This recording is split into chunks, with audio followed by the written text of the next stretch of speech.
I want to give every one of our panelists an opportunity to give our audience one key takeaway. And I'd love to start here with David. What would your one key takeaway be for the people who have watched?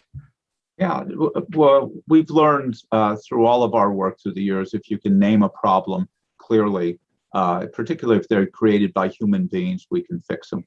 And, a lot of the ways that this gets fixed is by blocking and tackling this sort of broadly around sort of pieces of this that you can really make a difference. And what we found in our work in Chicago, a great deal of optimism because people are feeling, yes, we're naming the right things, and they can begin to see the progress. That's to that last question. Sometimes it's in economics, sometimes it's wealth creation for employees, sometimes it's eliminating health inequity that's in front of you. So be optimistic, we can make this change, and but we all got to do it together.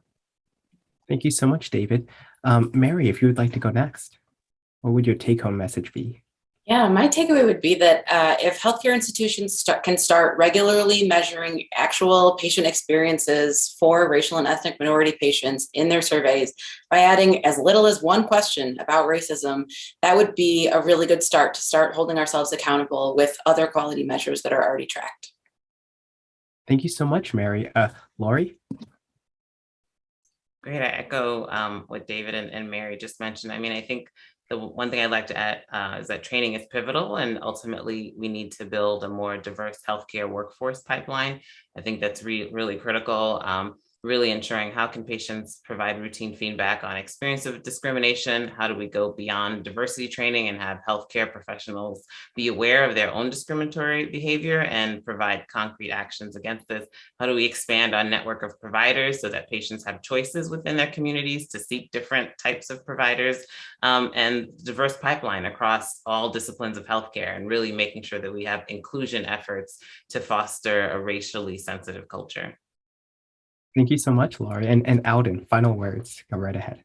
So I would echo everything that's already been said, plus maybe continue on with Laurie's point, just thinking about not just the pipeline into a career in health profession, but extending it further into leadership positions within healthcare organizations, because I really think that that is a great sort of next step for us to really think about how we evolve as a country addressing racism, thinking about structural inequities, and making sure that we have diverse individuals in leadership positions is going to be one way that we can do so. Wonderful. This concludes the event presented by the Forum at the Harvard T.H. Chan School of Public Health in partnership with the Commonwealth Fund and jointly with STAT. I want to give a very special thank you to all of our panelists here, to Alden Landry, to David Ansell Rush, to Mary Findling, and to Laurie Zephyrin. Thank you so much for joining us. I appreciate that.